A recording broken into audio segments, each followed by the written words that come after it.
संवाद यात्रेच्या निमित्ताने आज दर्यापूरमध्ये आलोय।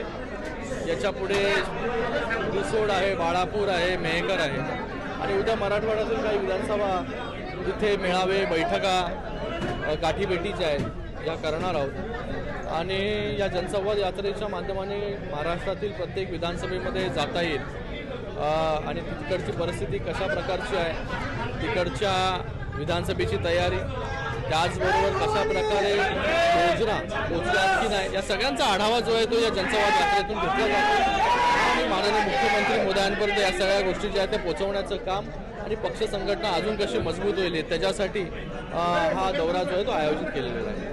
भाऊ मला सांगा, अमरावती जिल्ह्यात तुम्ही 2 मतदारसंघ मागितले, दर्यापूर आणि आता मेळघाटात बच्चू कडू यांचे जे प्रधान आमदार त्यांनी सुद्धा प्रचार प्रवेश केलेला आहे। ह्या 2 जागा निश्चित समाधान जागेचं वाटप जे आहे, कोण किती जागा लढणार याच्यासाठी वरिष्ठ पातळीवरती चर्चा सुरू आहेत। माननीय मुख्यमंत्री मोदी असतील, दोन्ही उपमुख्यमंत्री मोदी असतील, ही चर्चा करतायत आणि लवकरच आपल्याला कळेल की कुठली जागा जी आहे ही कुठल्या पक्षाला सुटते, कारण की इथे कोण किती जागा लढेल याच्यापेक्षा महायुतीचं सरकार कसं परत येईल आणि ज्या योजना आम्ही सुरू केल्या, जे काम आम्ही करतोय गेल्या 2 वर्षांमध्ये रेकॉर्ड तोड जे निर्णय घेतलेत, हे काम असंच पुढे चालू राहायला पाहिजे। त्यासाठी पुन्हा महायुतीचं सरकार कसं येईल यासाठी काम सुरू आहे। बच्चू कडू तुमच्या सोबत होते, निकटवर्ती आहेत मुख्यमंत्र्यांचे, बोलतो आता त्यांचा एक आमदार शिंदेगडात तुमच्या प्रवेश करणार, त्यांनी म्हटलं की आमचा घात केला, वार केलेला शिंदेने आम्ही।